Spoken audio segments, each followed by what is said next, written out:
अस्सलाम वालेकुम बच्चों, प्यारे बच्चों। आज 8वीं जमात का दूसरा सबक है ना, उमर बिन अब्दुल अजीज़, हज़रत उमर बिन अब्दुल अजीज़। इसके पहला और दूसरा पार्ट हो चुका है, यानी कि 2 पीरियड्स हो चुके हैं। अब तीसरा पीरियड है। इसमें सबसे पहले मैं क्या करती हूँ, जो पिछला का पीरियड है सेकंड पार्ट जो है उसके चंद सवाल करती हूँ, यानी कि याद रिवीजन कर लेना तुम लोग कहाँ तक याद है। सबक जो मैं पढ़ाई हूँ वो आप लोगों को याद है, याद रखे या भूल गए। मैं चंद सवाल करती हूँ, उसके ताल्लुक से तुम लोग जवाब देना किस बात है, ओरल ऑडियो रिकॉर्ड करके रखना। तो कल के सबक में हम लोग कौन से पैसेज पढ़ा था, इबारत यहाँ से यहाँ तक पढ़ा था, सबक ख़त्म हो गया था। तो कल जो सबक पढ़ाई थी उससे ताल्लुक से सवाल करती हूँ। देखो, पहला सवाल, हज़रत उमर बिन अब्दुल अजीज़ ईसाइयों और यहूदियों के यहाँ मेहमान बनकर जाते था ना अक्सर, तो वहाँ खाना खाकर क्या करते थे? जब ईसाई और यहूदियों के घर जाकर मेहमान बन के जाकर खाना खाते थे तो क्या करते थे? पहला सवाल हो गया। दूसरा सवाल,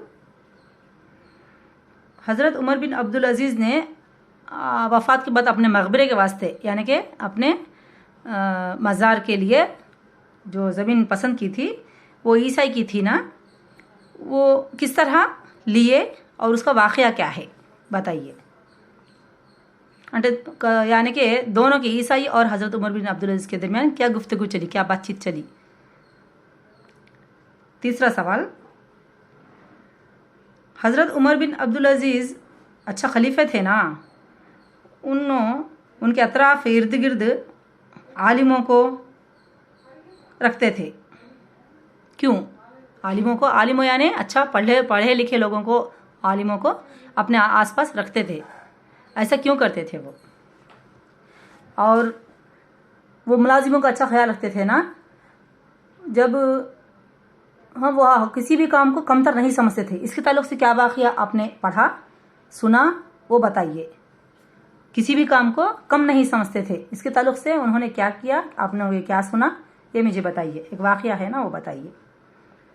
इसी तरह हज़रत उमर बिन अब्दुल अजीज़ लोगों के लिए यानी आवाम के लिए कैसे कैसे और क्या क्या अच्छे काम किए, उनकी फलाह बहबूद के लिए, यानी कि उनकी अच्छाई के लिए, उनके फ़ायदे के लिए, आवाम के लोगों के फ़ायदे के लिए क्या किया, कैसे कैसे काम किए। तो ये चंद सवाल थे। इनकी सवालात के पिछले सबक सुने वाले जवाब दे सकते। अगर ठीक तरह से नहीं सुने हैं, दूसरा बार पार्ट 2 सबक पूरा सुनो, और ये थर्ड पार्ट के जो पहले सवाल देती हूँ मैं, उसके जवाब वॉइस रिकॉर्ड करके रखिए।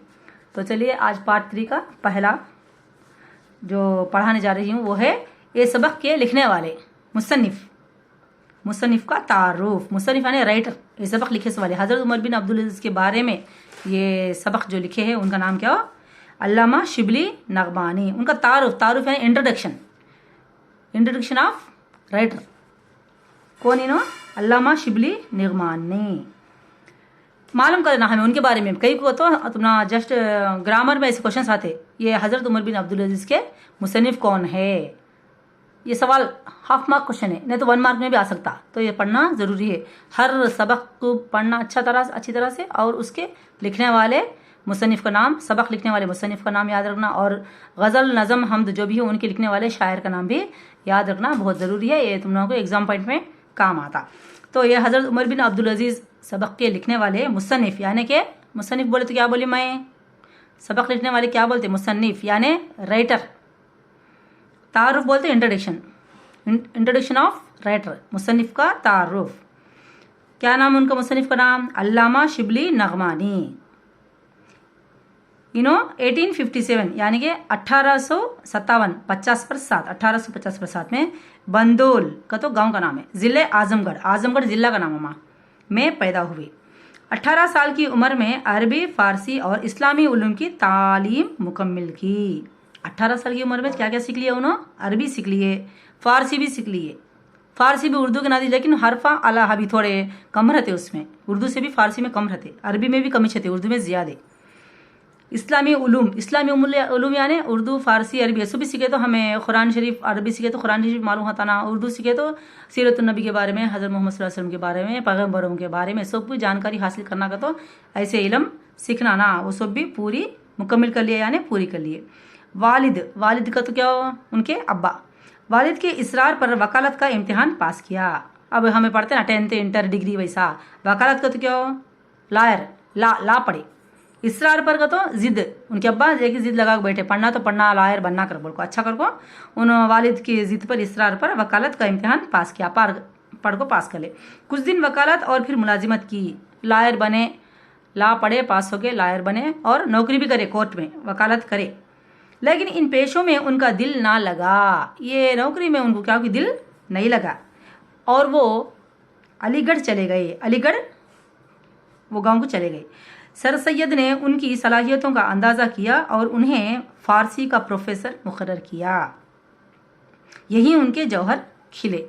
वहाँ गए बाद वहाँ सर सैयद से मिले। सर सैयद कौन, उन्होंने बहुत अच्छे राइटर, बहुत मोटिवेशन करे सो आदमी, अच्छा मूवमेंट से तहरीक चलाए।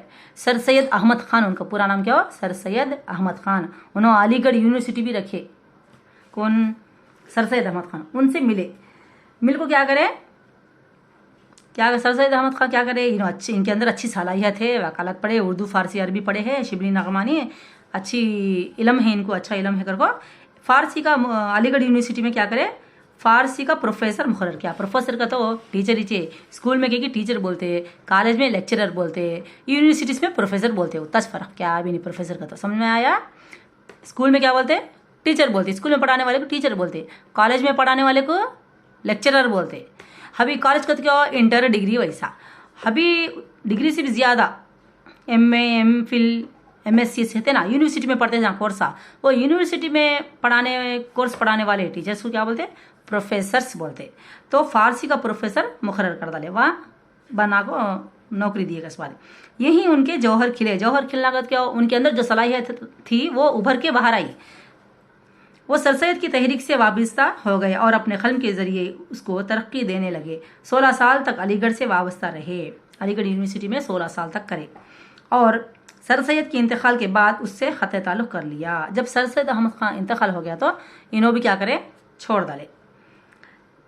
सैयद अली बलग्रामी की ख्वाहिश पर हैदराबाद आए और सरिश्ता उलूम फ़नून के नाज़िम मुकर्रर हुए। नदवा के हालात ख़राब हुए, नदवा का तो गांव का नाम अम्मा है, हालात ख़राब हो गए तो उसकी असलाह के लिए लखनऊ चले गए। हैदराबाद आप क्या करे, वहाँ थोड़े रोज़ रहे, थोड़े इल्म का काम करे, उसके बाद क्या करे, निकल को लखनऊ चले गए। आखिरी उम्र आजमगढ़ में बसर हुई। आजमगढ़ कहते सो गाँव में पैदा हुए सो वाचे, फिर वाकू चाहे आखिरी उम्र उनकी आजमगढ़ में रहे, जहाँ दारुल मुसन्निफिन की बुनियाद डाली। दारुल मुसन्निफिन का तो, मुसन्निफ का तो क्या राइटर बोले ना हमें यहाँ, और राइटर्स बहुत राइटर्स है ना, उल्ला सोब का एक इदारा, इंस्टीट्यूट है, राइटर्स इंस्टीट्यूट करके वो एक रखे। और सीरतुन नबी सल्लल्लाहु अलैहि वसल्लम की तसनीफ में मसरूफ़ हो गए। वो रखो क्या करे, उनकी आखिरी उम्र में सीरतुन नबी लिखे। सीरतुन नबी का तो क्या हो, हज़रत मोहम्मद सल्लल्लाहु अलैहि वसल्लम की सीरत, यानी कि उनका किरदार कैसा था, उनकी ज़िंदगी के हालात कैसे थे, उन्होंने कैसे कैसे अच्छे काम करे, पूरा किताब। सीरतुन नबी कर उर्दू किताब रहती है, घर में तुम्हारे अम्मी लोग कौन तो भी सीरतुन नबी कर पढ़ते रहते। वो जो किताब इन्होंने लिखे, कौन लिखे, अल्लामा शिबली नगमानी, उसमें वो लिखने में पड़ गए, मसरूफ़ हो गए तो उसमें इन्वॉल्व हो गए। उनकी मशहूर तसानीफ का तो बुक से लिखे सो किताबा, अच्छा फेमस बुक से लिखे, बहुत लिखे उन्होंने। उसमें फेमस क्या क्या है, अल मामून, ये नामा भी एक बार तुम लोग एग्जाम में पूछते, अल्लामा शिबली नगमानी के कौन से तो भी 2 तसानीफ के नाम लिखो, वो 1 2 3 तो याद रखना, कम से कम 4 तो याद रखना, बहुत है। देखो यहाँ सीरतुल न्यामान, सफ़रनामा मिस्र शाम रूम, अल फारूक, ये नामा छोटे आसान देखो याद रख लो, परवाह नहीं, कोई से तो भी याद रख सकते। याद देखो, अल मामून, सीरतुल न्यामान, सफ़रनामा मिस्र शाम रोम, अल फारूक, अल गज़ाली, सवाने मौलाना रोम, इल्मुल कलाम, मवाज़िन अनीस व दबीर, अल कलाम, शेरुल अजम और सीरतुन नबी हैं। सीरतुन नबी याद रख लो, अच्छा याद रहता ना। आधे ये एक आसान है, अल फारूक है, अल मामून, देखो अल कलाम आसान है तो बात है। 4 किताबा के नाम याद रख लो, तसानीफ बोले तो बुक से किताबा, नामा याद रखो तो एग्जाम में आए तो तुमने लिखने आसानी होती। अल्लामा शिबली नगमानी के लिखे हुए तसानीफ के नाम लिखोगे तो एक 4 नाम लिखे तो हो जाता। वो बहुत बड़े अदीब, नखाद, मौरिख और शायर थे। अदीब का तो ऐसे ऐसे बुक्स लिखने वाले, अच्छा हिस्ट्री की बुक्स भी लिखते था उन्होंने, ऐसे के शायर भी थे। इल्मियत और मजहबियत के बावजूद उनकी ज़बान में सादगी, शगुफ्तगी और रवानी पाई जाती थी। ये लिखने का तरीका जो है इसमें बहुत ही हार्ड वर्ड्स लिख डालना, बहुत समझ में नहीं आया सर को मैटर लिखना, वैसा क्या भी रहता ही था। अच्छा सादा, रवानी, सादगी, पढ़ते हैं तो अच्छा पढ़ोगा था, पढ़ने वाले का जाने, वैसा लिखते था कहते। 1914 में नदवा लखनऊ में उनका इंतकाल हुआ। नदवा का गाँव में उनका इंतकाल 1914 में होगा। ये रहा मुसन्निफ का तारुफ। कौन मुसन्निफ का नाम क्या हो? अल्लामा शिबली नगमानी। अब सिनफे सकुन, ये एक लाइन है देखो बच्चे, ये याद रखना जरूरी है। सिनफे सकुन का तो सबका रकम रकम के रहते, यानी कि मजबून निगारी का तो ऐसे रेटिंग, लेसन कर को अलग है, छोटे छोटे कहानियाँ अलग है, कहानी अलग फिरे, नज़म, हमद, नात, मरसिया, मसनवी, नज़मा में रकमा रहते, फिर वो अलग है, सबका में भी रकमा रहते। तो ये जो सब लिखे है इसका रकम क्या हो? इसका नाम मजमून निगारी बोलते। क्या बोलते इसका नाम? मजमून निगारी। नसर की अक़साम में, नसर यानी प्रोज को तो नज़म नहीं, सबक ही है। नसर की अक़साम में एक किस्म मजमून निगारी भी है का तो ऐसे रेटिंग मजमून निगारी का तो ये मजमून हज़रत उमर बिन अब्दुल अजीज़ की शख्सियत व सीरत पर मुबनी है। ये सबक पूरा अभी उमर बिन अब्दुल अजीज़ के बारे में बहुत होते हैं, अभी किसी क्या क्या लिखने को पैदा हुए करने से गुजरे तक बहुत लिख सकते, लेकिन वो शॉर्ट होने खाली उनके सीरत के ऊपर, उनका किरदार कैसा था, उनकी अच्छी आदतें क्या थे, उनकी पर्सनालिटी कैसी थी, उनकी पर्सनालिटी को देखने की पर्सनालिटी नहीं, पर्सनालिटी को तो उनके अंदर कौन सी अच्छी सलाहियत थी, किरदार कैसा था, कैरेक्टर कैसा था उनका, ये बताने के वास्ते लिखे सबक, ये पूरा उसके ऊपर ही डिपेंड है। तो सिनफ़े सकुन ये सबक क्या, मजमून निगारी का इस बात है। ये मजमून निगारी किसके ऊपर डिपेंड है? मबनी का तो डिपेंड है, हज़रत उमर बिन अब्दुल अजीज़ की शख्सियत और सीरत पर मबनी है। ये रहा, ये थोड़ा बहट कर लेना, याद कर लेना, नहीं देखो ऐसा तक है बताती हूँ। देखो अभी फोटो कार्ड को अलग रखना जरूरत नहीं, वीडियो में देखना तुम लगा यहाँ से यहाँ तक के 11 तुम लोग दिखता नहीं है तो जब मैं फोटो भी कार्ड को रखना है तो। अब देखो चंद सुनिए, बोलिए सवाल, तुम लोग फोटो रखती हूँ, ये सवाल मैं पूछती भी तुम लोग को, आंसर्स ओनली वॉइस रिकॉर्ड, जवाब देना, ये होमवर्क तुम लोग। ये पहला सवाल देखो, इससे पहले मैं पूछ को 6 के सवाल तुम लोगों को। हज़रत उमर बिन अब्दुल अजीज़ कौन थे? उन्होंने खिलाफत की जिम्मेदारी किस तरह निभाई? कि खिलाफत को क्या हो, जब बादशाह बने ना, वो बने बाद कैसे जिम्मेदारी, रेस्पॉन्सिबिलिटीज कैसा निभाए, कैसा करे। दूसरा, हज़रत उमर बिन अब्दुल अजीज़ की जिंदगी खलीफा बनने के बाद कैसे बदल गई? इससे पहले भी सवाल करी ना मैं, हाँ, खलीफा बनने के बाद उनकी जिंदगी कैसा बदल गई। तीसरा सवाल है देखो, ईद के मौके पर हज़रत उमर बिन अब्दुल अजीज़ ने अपने बच्चों के लिए नए कपड़े क्यों नहीं बनवाए? समझ में आता है ना, ईद आई मौके पर बच्चों की वजह से नए कपड़े क्यों नहीं बनाए हज़रत उमर बिन अब्दुल अजीज़। चौथा सवाल देखो, हज़रत उमर बिन अब्दुल अजीज़ ने अपने मकबरे के लिए ज़मीन की कीमत ईसाई को क्यों दी? हमें सबक में पढ़ लेना, कितने दीनार दिए, याद है भूल गए, कितने दीनार दिए को खरीदे ना ज़मीन उन्होंने, क्यों ऐसा करे, कहीं को करे ऐसा। हज़रत उमर बिन अब्दुल अजीज़ का किरदार, 5वां सवाल देखो, हज़रत उमर बिन अब्दुल अजीज़ का किरदार यानी कैरेक्टर उनका आपको कैसा लगा, तुमने कैसा लगा, अच्छा लगे, अच्छा नहीं लगे, अच्छा लगे तो कहीं को लगे, उनकी कौन सी खुसूसियत सबसे अच्छी लगी और क्यों? उनके अंदर बहुत से अच्छे आदतें हैं, अच्छी खुसूसियात है, उस सब में कौन सी खुसूसियत अच्छा लगी तुमने और क्यों? अच्छी खुसूसियत क्या है, यानी कि तुम सबक फिर खुद सुनो, अच्छा क्या क्या है उनके अंदर खुसूसियत है? आदिल का तो अच्छा इंसाफ करने वाले, नेक का तो अच्छे, परहेजगार का क्या, बुरे कामों से दूर रहने वाले। अभी कैसे कैसे है देखो, कोई तो काम को कमतर समझते नहीं, वो एक बात है। या क्या है, रकम की है उनके, क्या तो चीज़ किसके तो लिए तो वो ज़मीन पैसे देखो मोले, किसके तो घर खाना खाने गए तो पैसे अदा कर डाले, इंसाफ करते थे, ये सब भी है ना। किसकी भी ग़ीबत मेरे सामने बोलो ना को बोलते था, चाड़िया इधर के उधर के बुराइयाँ मेरे सामने ना को बोलो बोलता था, और किसी तो ज़रूरत है तो मैं यहाँ को बोलो मेरे तक लाओ वो न्यूज़, किसी तो क्या तो ज़रूरत है तो मैं उसकी ज़रूरत पूरा खत्म करते था। इतने अच्छे है उनके बारे में। तो ये सब भी अच्छा देता। मैं तुम लोगों को कौन सी खुसूसियत उनकी अच्छी लगी और क्यों लगी वो बताना। छठवां सवाल है, देखो, अल्लाह ताला ने दुनिया में पैगंबर क्यों भेजे, बयान कीजिए। अल्लाह ताला क्या करे, दुनिया में पैगंबर को भेजे ना, क्यों भेजे वो जवाब देना।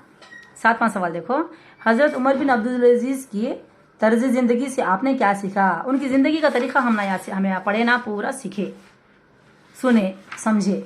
उनकी जिंदगी ऐसा गुजारे होना हर को। ये तर्ज जिंदगी का तो जिंदगी का तरीका, ये तरीके से हमें क्या सीखे, हमें क्या करना क्या नहीं करना, क्या सीखे, ये सवाल का जवाब। मतलब क्या करना, ये 7 सवाल का मैं एक फोटो कार्ड को रखी हूँ। ये 7 सवालों के जवाब ओनली वॉइस रिकॉर्डर का तो ऑडियो रिकॉर्ड करके रखना, ये एक काम। इसके बाद आते हैं सवालात, 1 से लेकर 8 सवाल आते हैं। ये सवालात के जवाब तुम लोग कोशिश करना। टेक्स्ट बुक के मैं फोटोज रखती हूँ। ये टेक्स्ट बुक, तुम लोग टेक्स्ट बुक्स नहीं है ना, पहला पेज, ये दूसरा पेज, ये तीसरा पेज, इसमें भी फोटोज रख डालती हूँ। इसके अंदर तुम लोग ढूंढ को क्या करना, इस सवाल के जवाब देख कर CW में लिखना। पढ़ती हूँ, देखो एक बार सवाल। पहला सवाल, हजरत उमर बिन अब्दुल अजीज ने खलीफा बनने के बावजूद अपनी जिंदगी कैसे गुजारी। खलीफा बने तो क्या हुआ, उन्होंने बादशाह बन के तो क्या हुआ, उनकी जिंदगी कैसे गुजारी, इस सवाल का जवाब लिखना। यहाँ है तो सवाल, कैसे बदल गई गरूबल को, वही वो जवाब याद है, या ओरल बोलती या लिखना पड़ता। दूसरा सवाल देखो, हजरत उमर बिन अब्दुल अजीज के घर एक मुलाकाती का तो एक मेहमान जब आया तो आपने चिराग क्यों बुझा दिया। बुझा दिया नहीं है, यहाँ सवाल गलत है, झिलमिलाने लगा, बुझाया नहीं।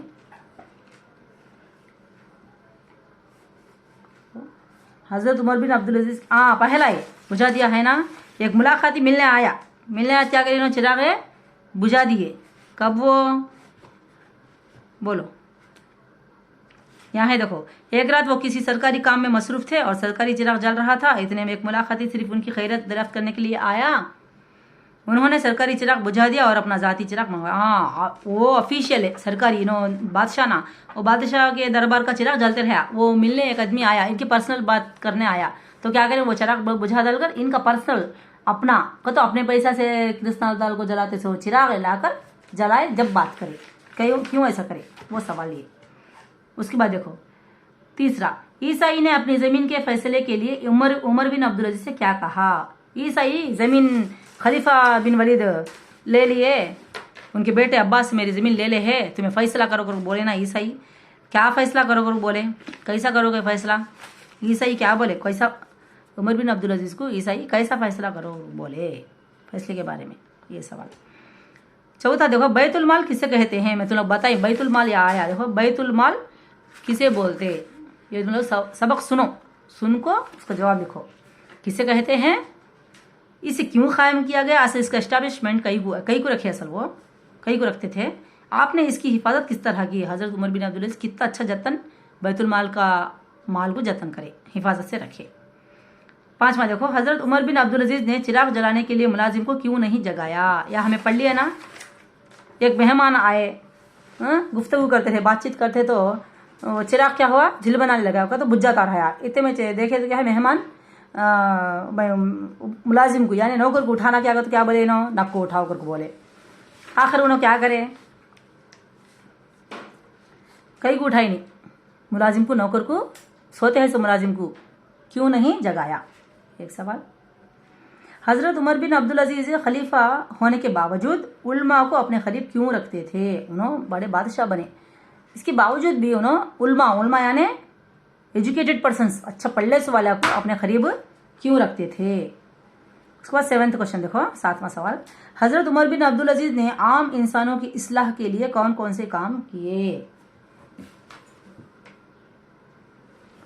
तो हजरत उमर बिन अब्दुल अजीज आम इंसान यानी कि पब्लिक एरिया आया, पब्लिक के वास्ते कौन से काम अच्छे इस्लाह का तो अच्छे काम करे, वो एक बोलना। लिखने के शुद्ध ये सवाल सबक में है, इसके आंसर्स पूरे सबक में रहते हैं, लिखना। 8वां सवाल देखो, हजरत उमर बिन अब्दुल अजीज के दौरे हुकूमत में तो उन्होंने 2 साल कितने रोज करे, उन्होंने 2 साल 5 महीने करे ना हुकूमत है। उसमें वो पीरियड में रियाया का क्या हाल था, रियाया का यानी पब्लिक का हाल कैसा था, वो लगा अच्छी तरह से रहे, खुशहाल थे, नहीं तकलीफा में रहे, कैसा रहे वो लगा मालूम, वो लिखना। और मालदारों का माल क्यों वापस कर दिया जाता था? बैतुल माल में पैसे जमा करो कर बोल को, हमें पैसे देते कर बोल को, मालदार क्या करता था, कसरत से लाते था ना, गरीबों में बांटो कर बोल देते था ना, तो उन्होंने क्या बोल को वापस कर डालता था। पैसे लाखों दिए तो आदमी बैतुल माल में पैसे ये लो गरीबा को बांटो कर लाखों दिए तो उन्होंने क्या कहकर वापस कर देते थे। ये 8 सवालों के जवाब तुम्हें क्या करना, CW में लिखना, ढूंढना इसके आंसर कहाँ से। टेक्स्ट बुक की मैं फोटोस रखी हूँ, उसमें ढूंढ को, पढ़ को, ढूंढ को CW में आंसर्स लिखना। ये भी तुम लोगों का होमवर्क, CW में लिखो। उसके बाद क्या है, एक जुमले है, इसमें डायलॉग है ना, हजरत उमर बिन अब्दुल अजीज बात करते हैं, गुलाम कौन है, मेहमाना बात करते हैं, ईसाई बात करता है, ज़मीन का मसला आया, और मकबरे उनके वफात के बाद मकबरे का वो मसला आया, तो बातचीत चलती है ना।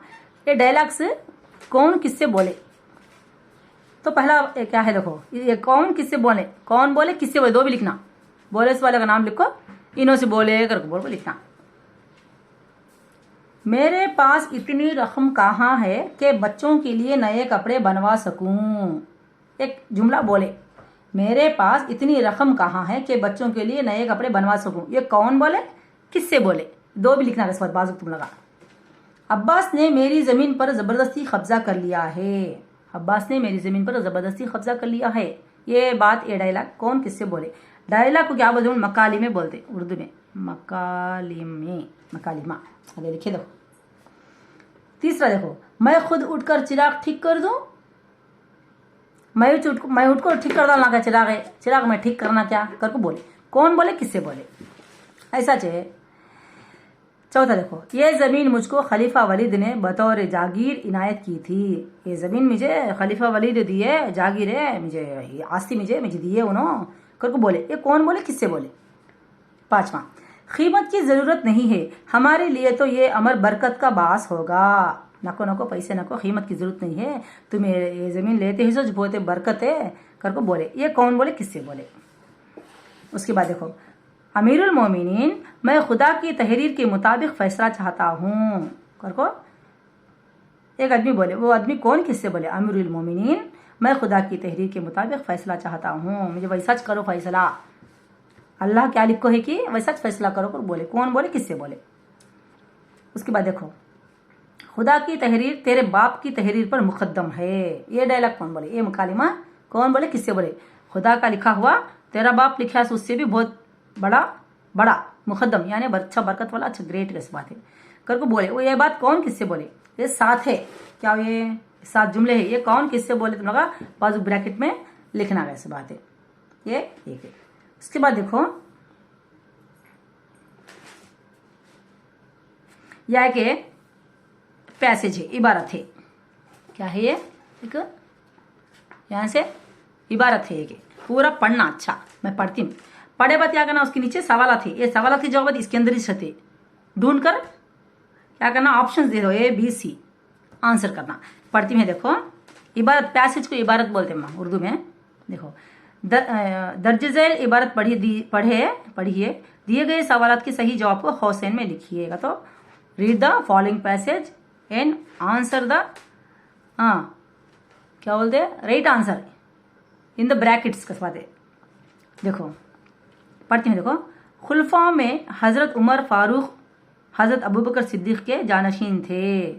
खुलफा का तो लगा चारों है, बोली ना हमें, खुलफा राशिदीन चारों है कर बोल को, उसमें हजरत उमर फारूक हजरत अबू बकर के जानशीन थे दोनों। अच्छा बहुत है, आजू बाजू बैठने वाले दोस्ता कभी एक जगह रहते इस बात है। अच्छा फ्रेंड से, आपकी मुद्दत खिलाफत तकरीबन 1 दहे से ज्यादा थी। 1 दहे कहता, खलीफा कितने साल करे, 1 दहे का तो 10 साल, दशाब्दम कहते, देखो 10 साल से भी ज्यादा थी।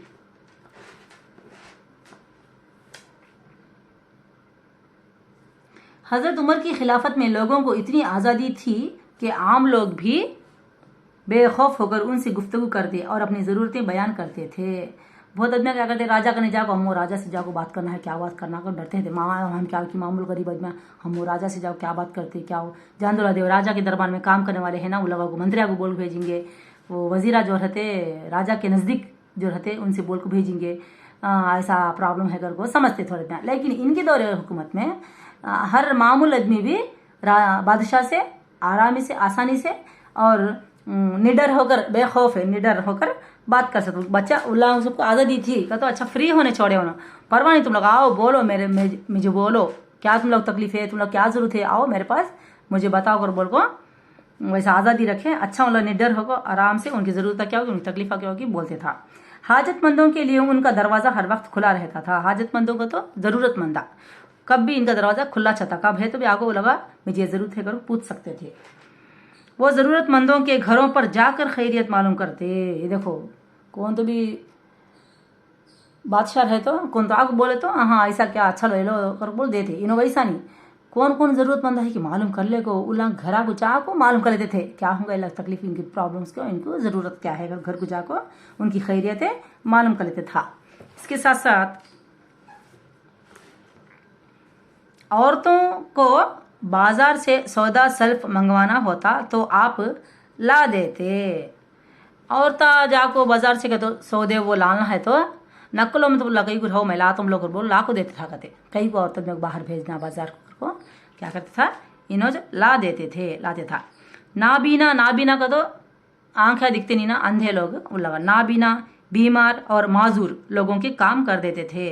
नाबीना का तो आंखें नहीं दिखाई देते इस वाले, बीमार का तो बीमार मालूम होता है ना, माजूर का तो अपाहिज हाँ अब उठ सकते नहीं चल सकते नहीं वैसे वाले वो लोगों के काम भी इन्हों करते थे। एक अजीम शान हुकूमत का खलीफा होने के बावजूद हज़रत उमर रज़ी अल्लाह तआला अन्हु की ज़िंदगी बेइंतहा सादा थी।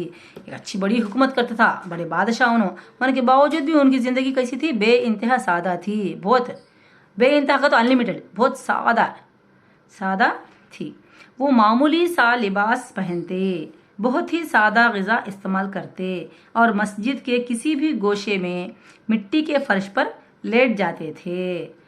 मस्जिद को गए तो भी क्या करते था गोशे में तो गोश के कोने में ज़रा पढ़ेंगे समझते थे तो मुझे अच्छा जगह होना मैं बादशाह ये फलाने जगह पढ़ना या पढ़ना क्यों ये मट्टी में पढ़ना क्यों मैं नीचे पढ़ना क्या मुझे ये पलंग होना नहीं तो मुझे ये होना ऐसे कि क्या भी करते नहीं था। बादशाह है तो क्या हुआ बहुत सादा उसको बोलते थे बहुत सादा जिंदगी ज्यादा क्या हो बहुत सादा जिंदगी। मस्जिद को गए तो कौन सी के कोने में जाना मिट्टी है तो भी क्या मिट्टी की जमीन पर क्या आराम से लेट जाते थे कहते। वो तखवा परहेजगारी हक परस्ती रास्तगोई और अदल इंसाफ का पेकर और इस्लामी अखलाक का बेहतरीन नमूना थे। हज़रत उमर बिन अब्दुल अजीज रहमतुल्लाह अलैह तखवा का तो क्या हो तखवा का तो अल्लाह एक है कर को मानना और इस्लाम के बताए हुए हुक्म को वो जो अहकाम है उस पर पूरे की पूरा चलना, इस्लाम में ऐसा रहना मुसलमान ऐसा रहना। क्या क्या है तुम लोग एक बार ओरल मामूल से मैसेज रखो ऑडियो मैसेज है एक मुसलमान कैसा रहना कहते सो तुम लोग क्या मालूम की मैं बोलने को बोलती हूँ तुम लोग क्या मालूम की वो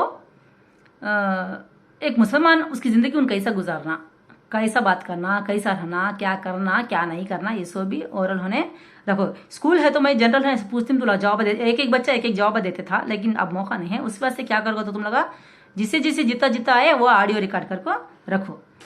और क्या करते थे वो परहेजगारी यानी परहेज करना। क्या तो तबीयत खराब होगी समझो सपोज तुम लोगों को बुखार आई क्या बुखार आई बड़ी बुखार आ गई कोई टाइफाइड बुखार आ गई परहेज करना बोलते डॉक्टर क्या परहेज करते बोलो नहीं खाते क्या नहीं खाते टाइफाइड बुखार आई तो चिकन मटन सभी खाते हैं नहीं खाते ना 1 महीने तक की 2 महीने तक की अंडा चिकन मटन ये सभी नहीं खाते डॉक्टर नको कहता परहेज करो कहता परहेज करना कहता क्या जो तो हम लोग को नुकसान पहुंचाता है उसे हमें नहीं बरतना जो हमें नुकसान करता है उसे हमें नहीं बरतना है परहेज करना। तो परहेजगारी एक ऐसी परहेजगारी खाने पीने के बारे में बुखार के बारे में नहीं है परहेजगारी जो गलत काम है वो नहीं करना वो परहेजगारी। हक परस्ती यानी कि सच्चाई पर रहता था। रास्तगोई यानी डायरेक्ट बात करता था क्या भी छपाना नहीं तो घुमा फिरा को बात करना वैसा नहीं डायरेक्ट बात करता था। और अदल इंसाफ का पे करते अदल इंसाफ यानी कि इंसाफ करना नीति निजायती कहते नहीं वो। और इस्लामी अखलाक इस्लाम के जो अखलाक थे जब से मैं मोल आडियो रिकॉर्ड रखा को इस्लाम में जो अखलाक थे उसका बेहतरीन नमूना एक मॉडल उन्होंने कैसे थे एक मॉडल उनको देखो हमें सीख लेना वैसे थे। कौन ये हजरत बोलना मेरे से पहले बोलना तुम लोग इतने से सबक पूरा सुनते, सबक का नाम लिखते, ऊपर लिखो, हर पेज पे ऊपर नाम लिखो है, या ऊपर नाम लिखो है हर एक पेज पर भी, हजरत उमर बिन अब्दुल अजीज रहमतुल्लाह अलैह।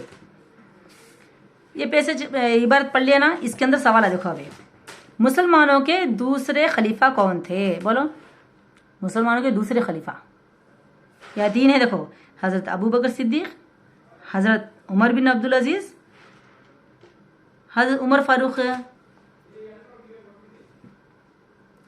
बोलना।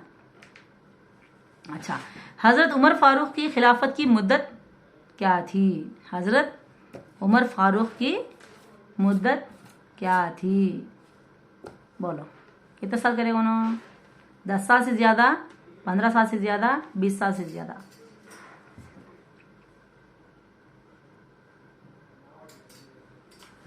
और तीसरा सवाल क्या है, देखो हजरत उमर फारूक का दरवाजा किन लोगों के लिए हर वक्त खुला रहता था, हजरत उमर फारूक रजी अल्लाह तआला अन्हु दरवाजा हर वक्त खुला रहता था, किन के वास्ते, अक्लमंदों के वास्ते, हाजतमंदों के लिए, दौलतमंदों के लिए। वो एक है। हजरत उमर फारूक की जिंदगी कैसी थी, पुरतकल्लुफ, बेइंतहा सादा, बेइंतहा उम्दा। एक है। हजरत उमर फारूक थे आदल इंसाफ के पेकर, मुत्तकी व परहेजगार, दोनों, दो भी है ना, परहेजगार भी थे, मुत्तकी भी थे, तकवा भी रखते थे और इंसाफ आदल इंसाफ भी करते थे, तो 2 भी आता, ए भी 2 भी आता, दोनों। ये तुम लोग CW में लिखना, प्यासी जहां से आता, ये भी फोटो कार्ड को मैं रखती हूँ। ये रहा आज का सबक हमारा, आज यहाँ तक है। ये सबक क्या हो, उमर बिन अब्दुल अजीज पार्ट 3 करको तुम लोग यूट्यूब चैनल में आता, मैं रखती हूँ, लिंक भी रखती हूँ। होना है तो उर्दू अजबाह करको टाइप करे तो क्या हो, मेरा चैनल का नाम लिखती हूँ, देखो उर्दू असबाह यूट्यूब चैनल। ये मारे समझो मेरे सबक आते, प्ले लिस्ट आती, 7th क्लास से 8th क्लास से 6th क्लास करो, तुम लोग कौन सी क्लास को क्लास टच करो तो अब तक कितने सबक मैं रखीम की वीडियो से पूरे आते, उसमें तुम लोग कौन सा सबक होना, फर्स्ट सबक होना, पहला सबक होना, दूसरा सबक होना, पहले सबक में कौन सा पार्ट होना, वो पूरे आते, तुम लोग देख ले सकते हैं। अगर पहले के सबक नहीं देख ले है तो मैं मामूल से तुम लोग ग्रुप में 7th ग्रुप 8th ग्रुप में सबक का लिंक रखती हूँ। इसके बावजूद भी तुम लोग पहले के देख लेना का, तो ये उर्दू अजबाह कर टाइप करे तो तुम यूट्यूब में जाकर वो पूरे आते। तो आज रहा ये सबक आज का, कल फिर इस सबक के ताल्लुक से सवालात करके सबक शुरू करेंगे। खुदा हाफिज।